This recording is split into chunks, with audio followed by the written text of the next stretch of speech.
every week we've had amazing guests, and for me, this one's a special one. And I guys want you to stick around because this is a great story.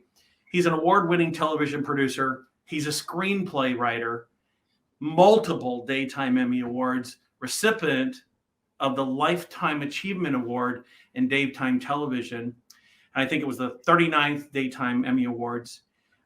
Probably best known for the co-creator and the former executive producer of The View on ABC. Television royalty, everybody. Bill Geddie, welcome. Hey, thanks. It sounds like I should be dead. I prefer it that you're not. That sounds like and may he rest in peace. He was a lovely man. Yeah. I've done all those things and it's great. And now I'm sort of hanging out in the desert, and I do this, that, and the other, and I occasionally do a little television, but mostly I like to do this podcasting thing because I don't want you to have all the fun.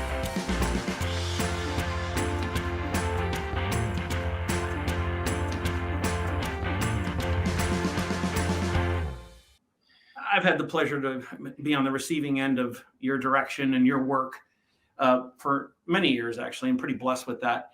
But I want to really talk about you growing up in Texas. You graduated from the University of Texas in Austin, and you majored in communication and film. What was that first big gig that you had there? Was it KLCO in Oklahoma City? It's an interesting thing. I went to the University of Texas because I wanted to be a filmmaker, like a lot of people. A lot of us who went there. It was a big film school. It was sort of that time there was USC and NYU and UT. Those were the big film schools, and UT was just the next state down from Oklahoma. So I got in there, and I wanted to be a filmmaker. But I decided to take television classes too.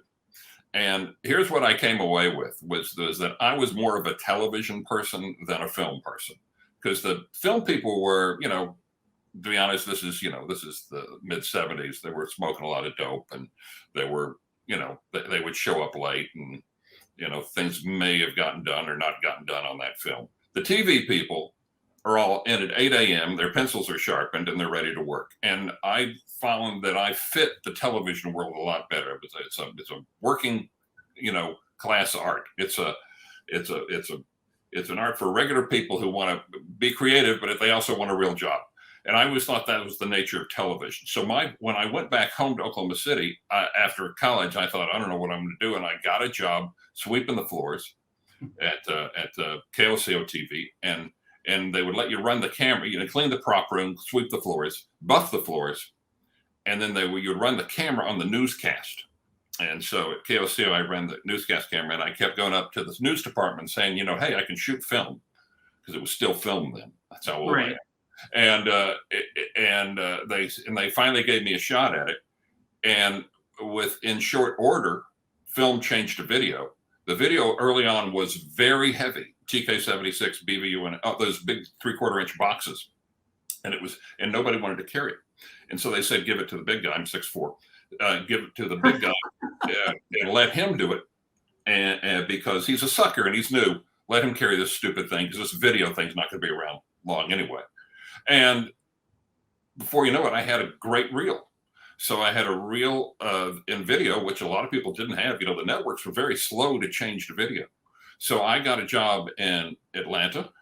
My wife, by the way, the woman who became my wife shortly after that, she sent out these tapes for me. She put together resumes for me, Barbara did, and she sent it to Atlanta, and I got a job in Atlanta. And then the people who in Cleveland finally looked at my reel and said, we want to hire you. And I said, I've been in Atlanta 3 months. And they said, no, but we'll pay you twice what you make there. So I went to Cleveland, and I was in Cleveland. When you were jumping, sweeping floors and carrying all that stuff. Yeah. I'm curious how much training you had. Obviously, I could frame a shot. I could frame a shot. I couldn't take apart a camera or anything, but I had a very good filmmaker sense. I had an eye for it. And so, which is very important when you're a news photographer, because there's nobody telling you anything. You hop out of the car and the house is on fire. Right. So you've got to get all the shots, and you got the fireman and this person looking on, and the woman who's crying because it's her house on fire, and you're your own little filmmaker. and shooting little stories like that was being like a little filmmaker. And particularly when you got into the world of features, things you could control a little more, then it became, I'm picking music and picking the right shots, and let's do this at sunset and all this other stuff. So it became Right. more creative. That's what caught the eye of everybody that hired me. But by the way, I just want to say this one thing, because I've always told people this, but everybody always sounds like something that's fake. When I'm buffing the floors there in I feel like Elvis had just died. So whatever the year that was, 78 maybe, something, Okay. 77, 78. I'm buffing the floors, and I look up and I see Barbara Walters. And Barbara Walters is interviewing Dolly Parton. And the Barbara Walters specials in those days were the biggest thing that was on television. And I remember stopping the buffer, hoping nobody would say, "Hey, why are you not buffing anymore?" And I sat and watched 5 minutes of Barbara Walters talking to Dolly Parton. And it's one of these things that's burned into my memory because I spent That's so much of my fascinating career. that imprint at that moment, and Yeah, let's just call it 1978, yeah. at that moment, and that progression from there, and now you're in. I mean, just the fact that that happened is, Just the fact that it happened. And yeah, when I got the Lifetime Achievement Award, I referenced it, and I said, I looked up at that monitor, and Barbara's standing beside me at the Lifetime Achievement Award. She's handing me the award, and live television. And I said, I looked at that moment. I looked at that monitor, and I said, someday I'm going to be a thorn in the side of that woman.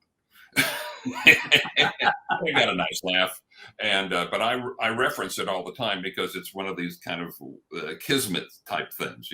sure. It's the vision, the affinity of, there's so many Yeah. ways to describe it, but It shows you how wonderful life can really be. yeah, yeah, it is. Now, you've been in television forever. Forever. Um,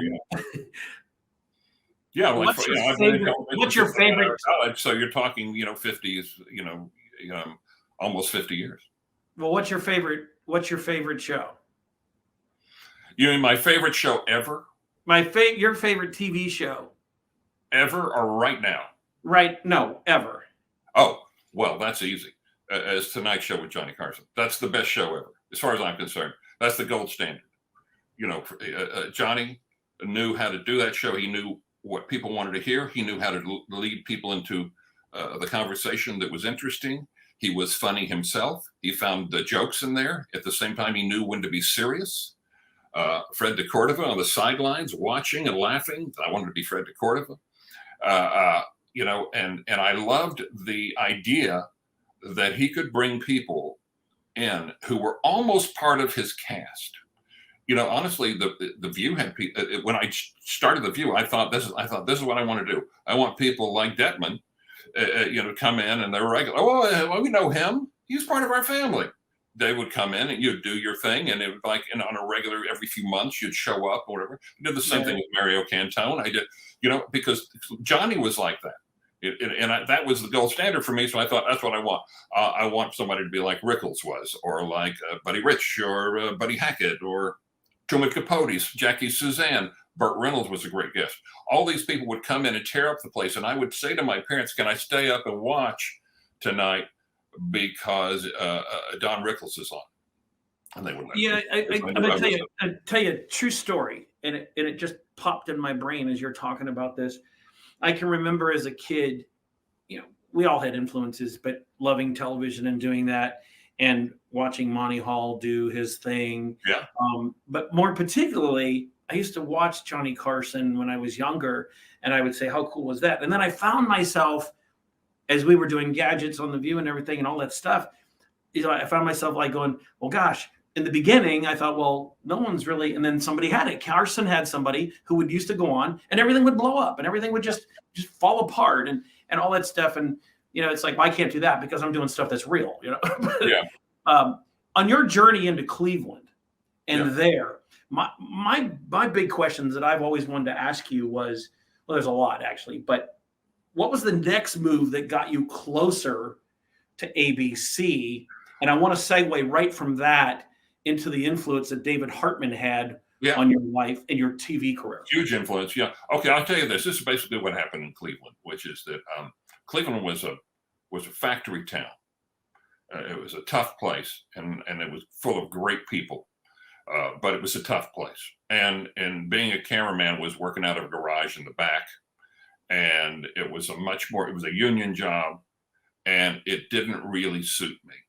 So I linked up with a guy named Ed Miller, who's been my friend all these years, and worked with me. And I talk to Ed every week. And Ed was a reporter there, and he was the hot young reporter. And Ed and I hit it off. And he said, "What do you want to do?" And I said, "I need to get out of here. I need to be a producer. I'm tired of producers telling me what to do. I'm tired of reporters like Ed telling me what to do." He says, "Okay, here's what we'll do. I have to do five. I'm supposed to do a 5-part series every 2 weeks. Which is tough. And it would be on like people whose job is at night, or Little League, or kids with mental disabilities, or whatever it is. It was just 5-part series every 2 weeks." He says, "You take one of them and produce it." And I said, "Great." He says, "No, really produce it. Like, you make the phone calls, you write the script, you put it together, you tell me what to do and what to say." And I said, "Great." So I did that for 1 out of 5 for almost a year. So at the end of that time, I had a reel that I could say, "I produced this." And I sent that reel off to San Francisco. And I got hired by a lovely woman who's also still a close friend, Diane Hadidzian, at the national office of PM Magazine. I remember PM Magazine. I do, absolutely. Big syndicated show. And they did features. And they did features that were, everybody in every market did some, but they didn't have a national field producer. The idea was that somebody from Cleveland would send in a reel, and somebody from Miami would send one, and whatever, and they'd put it all together and send it back out. Well, they discovered that it was hard to do that because you could never guarantee you'd get on the national reel. So because it had to be good. So they hired me to do specific things for the national reel. And every week I would go down and I would join up with Maria Shriver, who we all know. And Maria and I were really young, and we would have to do like 8-9 minute pieces, these long pieces on, Linda Evans on the set of Dynasty, or how they made the monsters for American Werewolf in London, or how the Schlitz malt liquor bull is trained, or giant show business pieces, right? And that became what I did. I did the entertainment industry, and then back in San Francisco, I did comedy stuff, which is still what I'm really a frustrated comedian, basically. So I did comedy stuff with a guy named Bob Sarlott, who's still a dear friend, and he's still a comedian in San Francisco. And so between these two things, I got noticed by Good Morning America, because I had a friend who worked for me who went to Good Morning America, and they needed a field producer, and said, "I got just the guy for you." This Mellon O'Keefe, again, still a friend. So I went to, I guess, Good Morning America in 1983. So I'm in New York, 1983, in this massive show. I mean, just like because I'm not that many years out of Oklahoma at this stage. You know what I'm saying? So I'm like, and all of a sudden it's like I'm running into Joan London in the hallway, and she's telling dirty jokes, which I always loved about her, and Hartman, who's just so overwhelming and sort of intimidating for me because he's so smart and so driven, and I'm going, "Oh man, I hope I'm up for this." And little by little, I found my way in, and I found a voice, and I worked with a guy named Steve Fox, who taught me tremendous amounts about television and about feature television.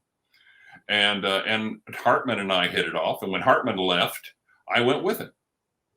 So this is now 3 years after that. I went with Hartman, and we did had a documentary company, and we did documentaries for I don't know, every type of thing, how the Constitution works, how our military forces around the world, things like that. David was interested in everything, technology, whatever it was.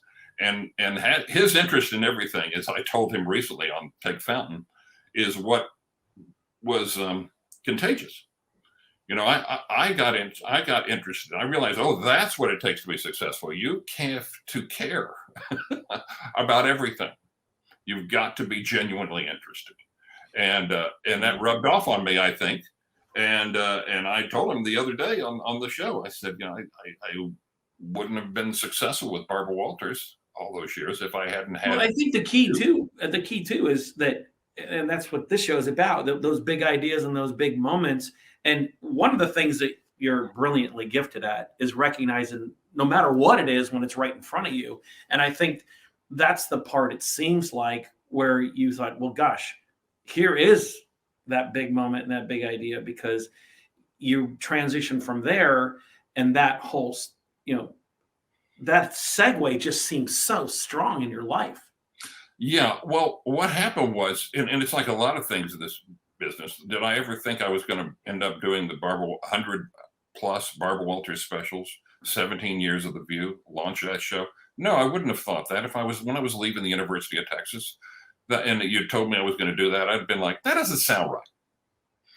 But I think that this is the thing that, since your show is about big ideas, I think that one of the things people need to do is be open to a different path.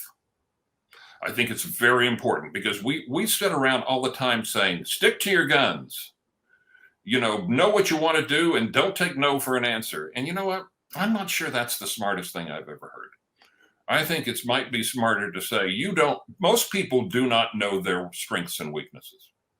And if over the course of time, you discover that you're strong in something, and it's not something you'd ever thought of before, and it might not be even particularly appealing or glamorous to you, but it is your strength, I would say embrace it. Yeah, that's great. That's wonderful advice for anybody, no matter what walk of life. How many of you have actually been thinking about a backyard makeover? Do you wish you had room for a pool? Well, you're going to love this idea, and your family and friends, they're going to love it too. Get a Michael Phelps Swim Spa by Master Spas. A Michael Phelps Swim Spa combines the benefits of a pool with the therapy of a hot tub. It comes in a variety of sizes to complement almost any yard, even if it's a small backyard. Michael Phelps Swim Spas by Master Spas have a water current, so you can swim, do aquatic exercises, and have fun with the kids. This will reinvent family time. The water buoyancy will relieve pressure on aching joints, and you can enjoy pure relaxation in the massage therapy seats of the swim spa.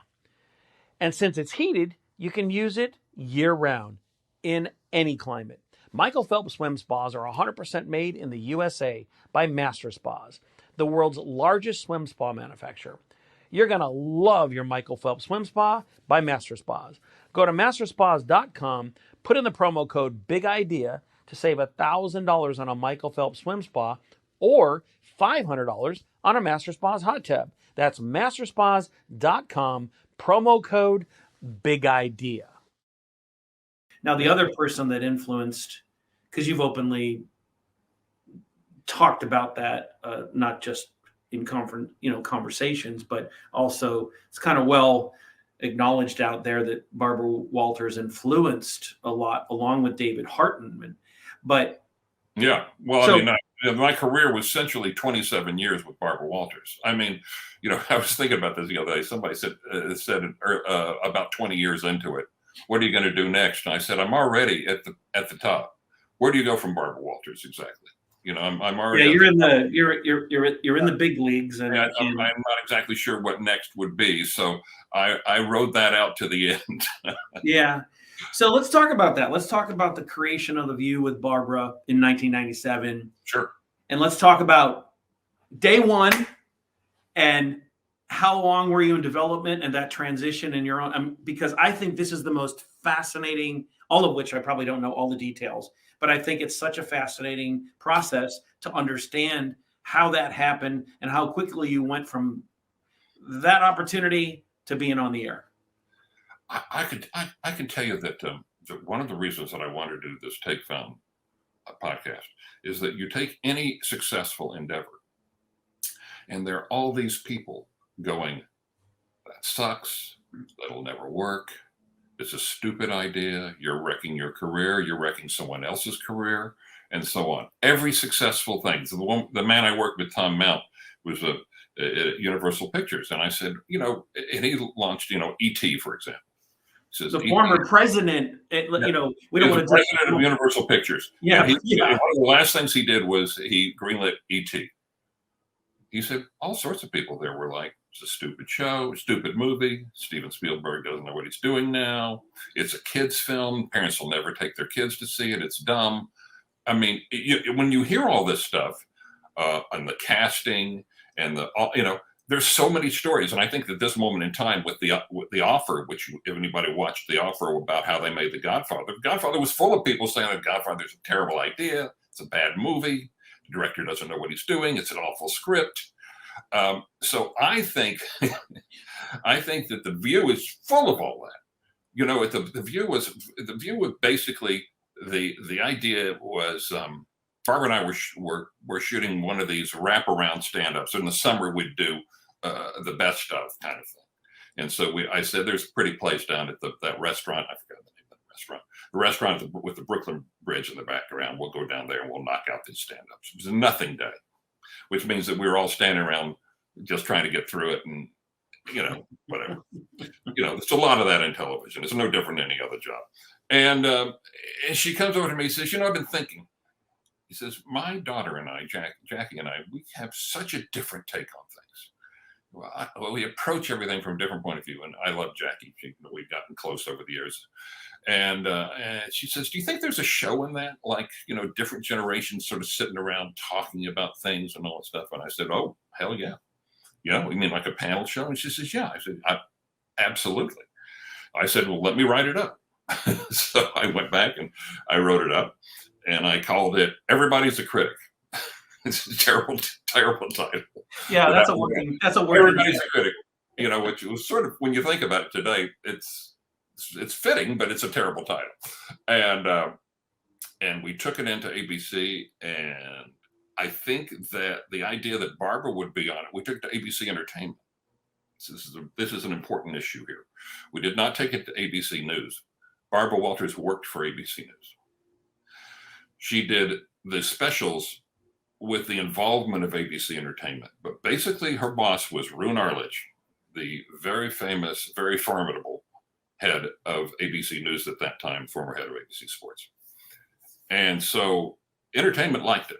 And they wanted to, wanted us to explore it further. And, I rewrote it and so on and so forth. And Roone got wind of it and said, what do you think? Terrible idea. No one's going to watch that. Terrible time slot. He wasn't wrong about that, by the way. The 11 o'clock time slot on ABC had been beaten up over the years with a bunch of shows that had underperformed. Mike and Maddie, Carol and Marilyn, Real Friends, The Home Show, which actually The Home Show wasn't a bad show. They probably should never gotten rid of it. They hadn't really had a hit there since Family Feud with Richard Dawson in the 70s, I think. Don't quote me, but it's something like that. So when we launched this show, we're launching it to like half the country, like 58%. I mean, they didn't have it in Boston. So every week we would be, when we started to prove ourselves, we'd get a new station. We'd roll out the banner, welcome Tulsa, Right. You're now watching The View. You haven't been watching us for a year, but now you're watching. Welcome. The Chirons there. Little by little, we got up to 100% or 99.9 or whatever it is. How long did it take to get there? A couple years. I'll tell you what happened was that it was tied up in trying to figure out the right mix at the table. And I had hired Debbie Matenopoulos, who's like one of my closest friends, by the way. And I fired Debbie Matenopoulos, but we're still very close friends. I love Debbie. I worked with her on it's fantastic. Hallmark Channel. Everybody loves Debbie Matenopoulos, just not on The View in 1997. She was too young. That was my fault. We were trying to the difference between Barbara and I had a different vision for the show. And I think that fighting over this vision helped improve the show. I didn't care about the generational aspect. Didn't care at all. I just wanted a different mix of people. She cared about the generational aspect, and I can understand why. But as a result, I hired someone too young. So she sat there at the table and was like, I mean, she didn't, she was like anybody at that age. She didn't know that Elvis came before the Beatles. I mean, she didn't know anything Right. about that stuff. So, and nor should she. It wasn't her world. So once she was gone, this was my idea, which is let's make a contest out of it. Which there was a lot of opposition to that too, by the way. So let's have a contest for the seat. So this is what the kids are doing. Reality TV, their contests, everything's up for grabs. So we made a contest and we boiled it down to 3 people and we announced the final. And over the course of that contest, which would happen about halfway through our second year, our numbers started to tick up. You could really feel life coming into the show. And then I was afraid that once we announced Lisa Ling at the end of May of that year, at the end of it was all about the contest, but it wasn't. We were a big show and have been a big show ever since. Do you feel that was because you engaged the nation in interaction to that process, and maybe possibly let's see who gets it? The contest is a much bigger deal than people have given it credit for being. I think it was a very big thing at that time, and people had vested interest in who was going to get that job. By the way, one of the people was Lauren Sanchez. I know. Another great person that I worked with at on Extra and also on Fox in LA. Yeah. And Rachel Campos, who is actually in both contests, because I ran the contest again when Lisa left. Rachel Campos, who I love, lost twice. But you know what? She has a job at Fox. She's doing fine. She's lovely. So over the years, your role on The View, sometimes it came in question.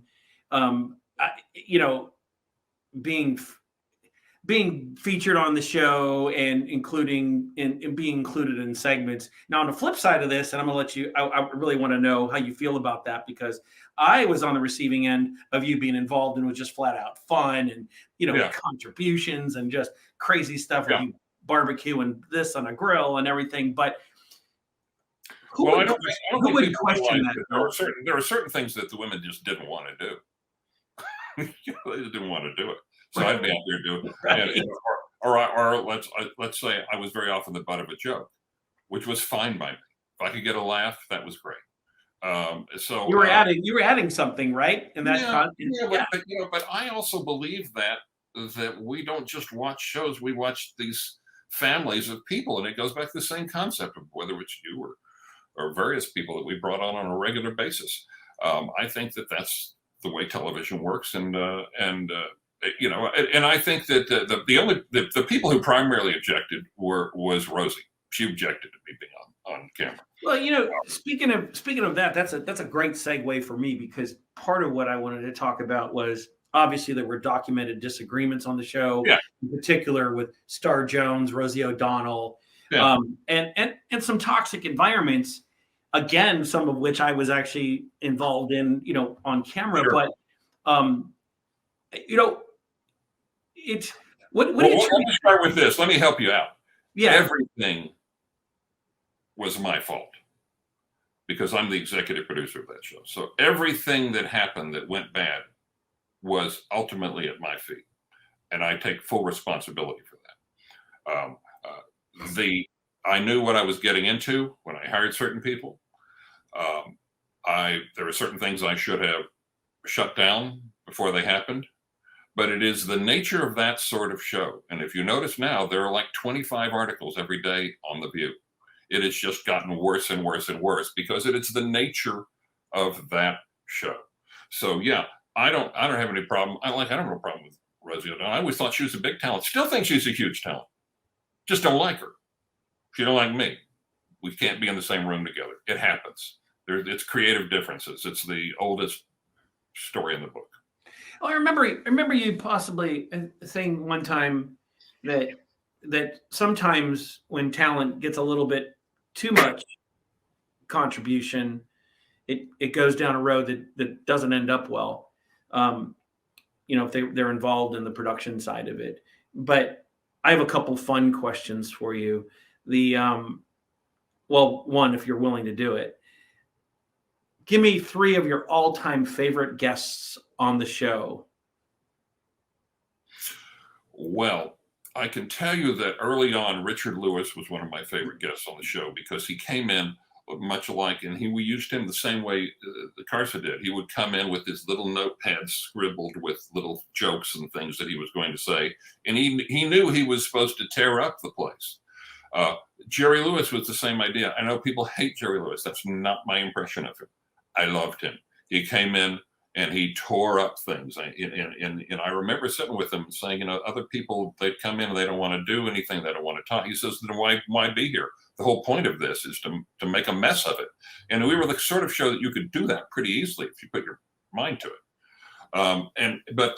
But I'm also very grateful for anyone who, these are people I like and respect. Like I like and respect Tom Selleck.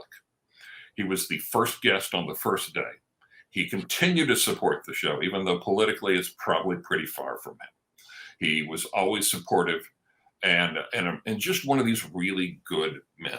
I like him a lot. And I mean, most of the people, the comedians, I loved all the comedians that came on. That was my favorite thing. So, it's a long list, but that's probably it. Yeah. I can go on and on. I mean, I appreciate it. There are things I really appreciate. The first sitting president to ever do a daytime talk show. You would assume that would be on Oprah Winfrey's show. It was not. It was The View and Barack Obama. So that was a huge day for me and for everyone involved with that show. We had just sort of the right mix of people to do that properly. We had two Black women on the show. We had Whoopi Goldberg and Sherry Shepherd. And I remember when I tried to hire Sherry Shepherd, you talk about all the headwind you get. I had a number of people say, you got a Black woman. What do you need another Black woman for? And I was like, Whoopi Goldberg and Sherry Shepherd are as different as anybody, just because they're both Black doesn't mean they're like the same. You know what I'm saying? It's just like the kind of stuff that you have to hear from people you can't believe. That's why I love Take Fountain, because we go through all of that. The stuff that everybody walks up and says, Kevin Costner, he'll never be a star. People say stuff like that, famous people. And I can't get enough of those stories. What's the furthest you ever traveled on the show? Well, we didn't travel very far. I had to fight hard to travel the show because it was not an easy show to travel. It needs a table. It's a bunch of bodies. It's not just, Merv Griffin, but like Merv Griffin, I always thought that you weren't a big show until you traveled to Vegas. So we went to Vegas pretty regularly. We went to LA 3-4 times while I was there. We went to Florida. Did one or two shows. I can't remember. I had 2 shows in Dallas, 2 shows in Charleston. And I'm sure there are other places that I'm drawing a blank on. Who, as a guest, required the most security? Well, anytime you got a president, that's the most security. There's no question about that. That would be Obama or anybody else that came on the show. That's funny because when you say president, when I say presidents, Trump was pretty much a regular on the show. He was somebody you could call. It's what's sort of funny. It was funny to imagine him as president, or maybe not so funny to people. It was somebody you could call and get on the line. You would call and say, Mr. Trump, so-and-so was supposed to be on this morning. He dropped out.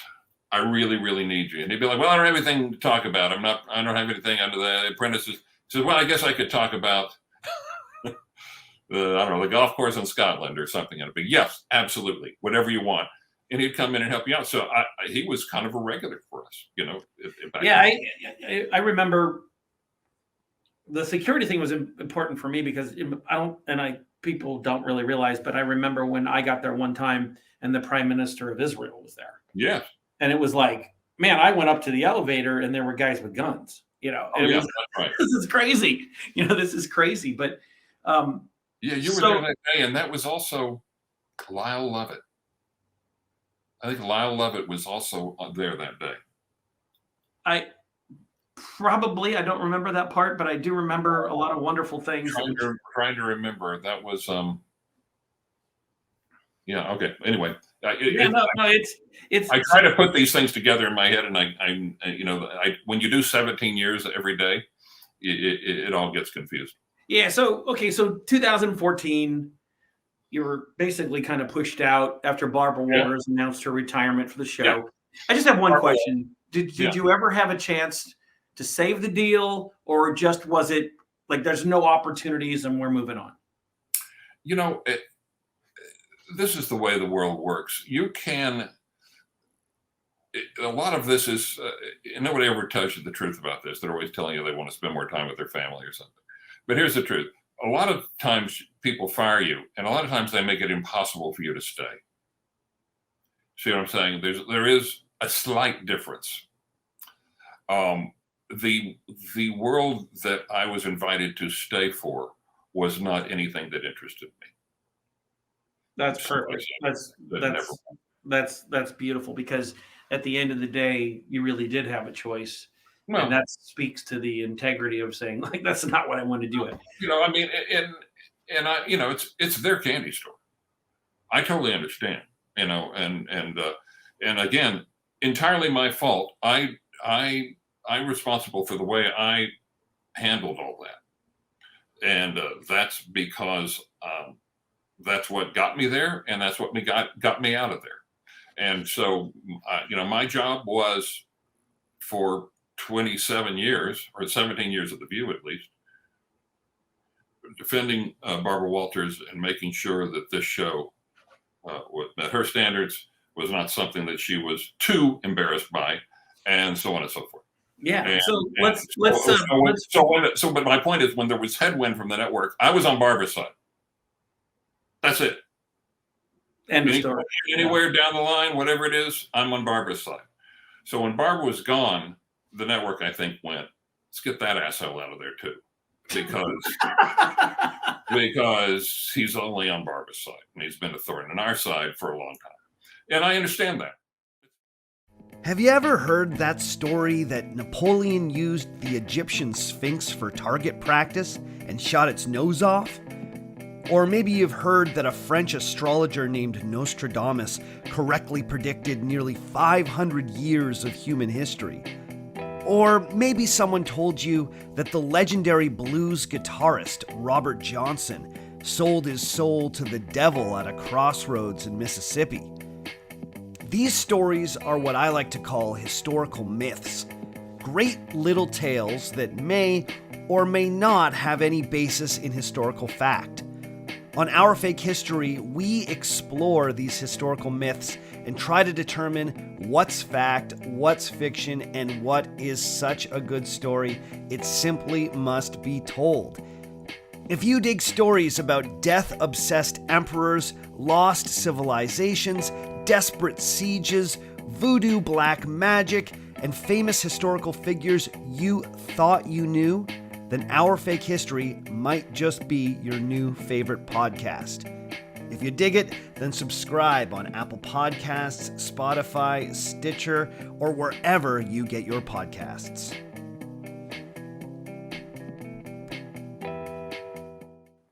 Yeah, no, it's good to know because I think I can't even tell you how many times across the country I've been places where people come up and ask me, that question. So thanks for sharing. I mean, appreciate it. Yeah. I mean, I don't have any ill will for them. Oh, they're all gone too. I mean, the term. Well, not only are they all gone, it wasn't that shortly thereafter that they had this big vision that they wanted to do. All of a sudden, they started bringing people back. So go figure, right? Well, yeah, they asked us to get rid of a bunch of people, and then they didn't like that we got rid of a bunch of people, and then here's what happened. And it's the minutia, and I don't know if anybody cares, but here it is. About 8 years ago, broadcast television went flat. That is to say, that we'd been getting bigger and better and bigger and better, and all of a sudden, 1 year to the next looked about the same or a little less. And it was a trend that continues to this day. So if you are somebody who watches numbers, and I had to watch them every day, whenever I was hired, it was my job to find 1 million women 18 to 49 every day and 1.5 million women 25 to 54 every day. And we did that for 17 years. Today, maybe 200,000 women 18 to 49 watch the show. Maybe 354, 25 to 54 watch the show. My point is, at some point along the way, they gave up on the demo because those people don't watch broadcast television. So the show is considerably older. What we were trying to do was something that appealed to everybody. So that's why we had music and we cooked and we did demos and we had comedy things. And now they do more of a cable news show, which is fine for the overall number, which is what everybody's looking at now. Seems like it went from it seems like it went from a viewership need to a time slot. Well, I think what happened was it went from the entertainment division to the news division. What happened is when I left and Barbara left, they made a series of missteps. I think anybody would admit this. I don't think it's just sour grapes. I think anybody would say that's true. They hired a bunch of former child stars. They thought they would lighten up the show, and their numbers got clobbered. Got it. And we had always felt that that it should be in the entertainment division, but it should be smart, or at least deal with everything. So it's like we were always walking this tightrope, Barbara and I, where we wanted it to have all this stuff in it, but we also wanted it to be fun and entertaining. So what happened was the entertainment division took it way off into the world of entertainment, and the show became, I think, less relevant. And then the news division scooped it up because it was weak then. And you had somebody, the news division had always wanted it after it was successful, which is the way the world works. You know, it's a stupid idea, it's terrible, and we want it because it makes so much money. Now, so the news division took it over, and it's doing fine, but it's only doing fine in terms of the overall number, which is what right is what they care about now. So let's spend some really good time here on Take Fountain, the new podcast with your partner, Tom Mount, former president of Universal Pictures and Film. But please tell everybody about Take Fountain, the meaning behind the title, and the concept. Because let me just tell you, start with this. There was a woman at ABC News named Jen Joseph who used to work for me on the Barbara Walters specials. And Jen called me up and said, you need to go meet my friend out there. You have so much in common. You each have done everything, and you have so many stories. And so I met Tom Mount, and he's roughly my age, and he's done everything. He was the head of he greenlit everything from Scarface and Fast Times at Ridgemont High and Animal House and on and on and on and on. And then he was a producer, and he produced Bull Durham and Frantic and a string of. Well, you mentioned the E.T. earlier. E.T. launched E.T. at Universal. So he had a story for everything. And I have a story for everything, you may have noticed.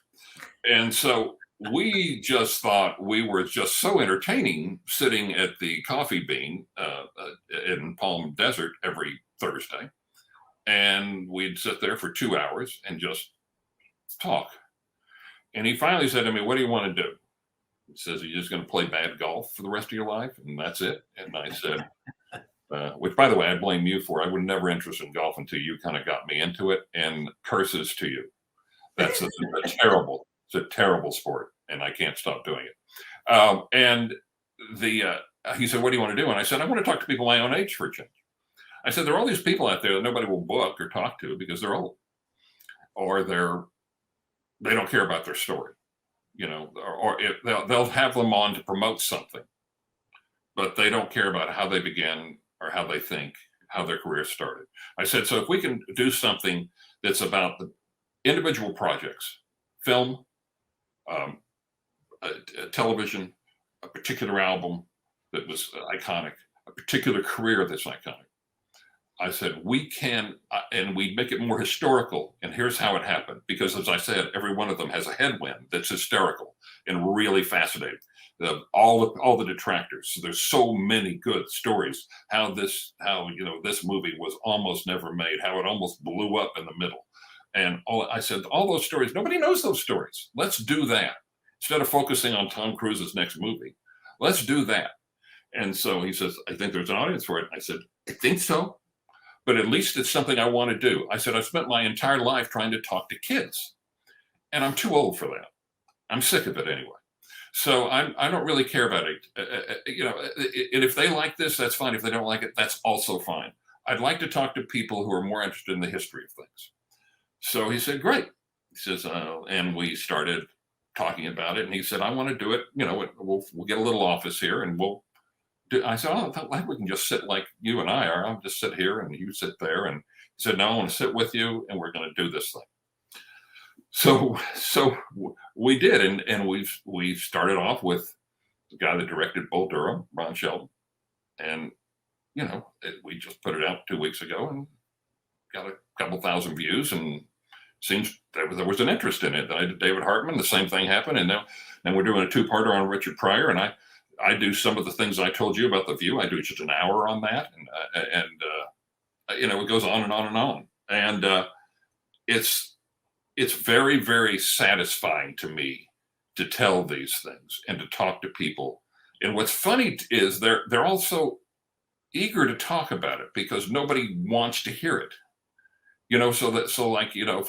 If you ask somebody about how you began and that particular project and what do you remember and what's the first thing, all of a sudden you get interested because it's something that you've accomplished and no one ever asks you about it. Nobody asks you much about your history, and particularly as you get older, if you get to be my age or Hartman's age, who's, in 80 now or something, I mean, that's people stop asking. And by the way, that was it was a fascinating interview with David Hartman, and it kind of ties it all together, which I think is it's awesome. But the first thing I did when I heard about it, I went take Fountain, and then I went and did.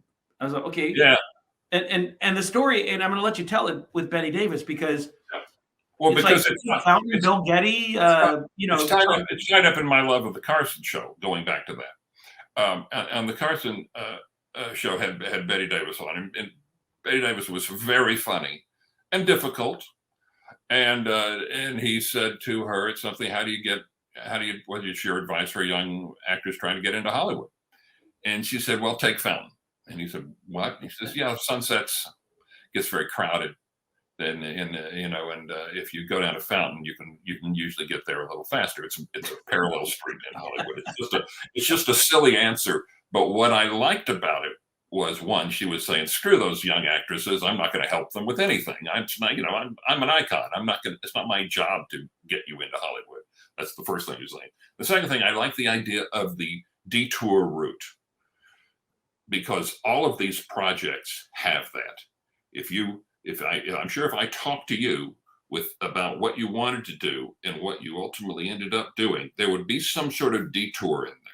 There would be some sort of thing where you thought, okay, I'm zigging instead of zagging, and this is how we're going to go. And every project is like that. So I told Tom, I said, I always like to take Fountain. And he laughed and he thought about it because he knew what it was, because it's kind of pretty famous.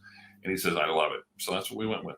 It is a fun title. And I mean, the whole concept of what you're doing is great.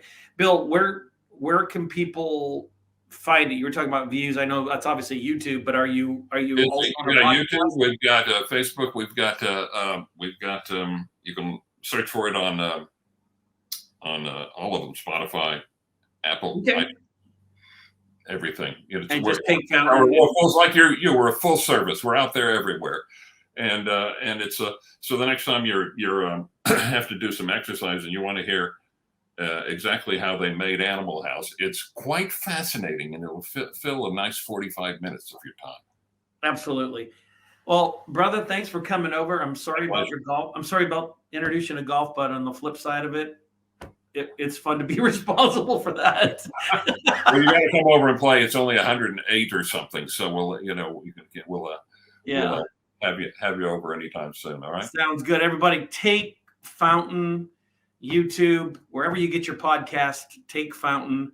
Go listen to these amazing stories. And Bill, thanks for sharing. And and I'm forever grateful for everything that you did to touch everything that I've done. So thanks for coming on board. My pleasure. It's an honor to be here. Appreciate it. Talk to you soon, man.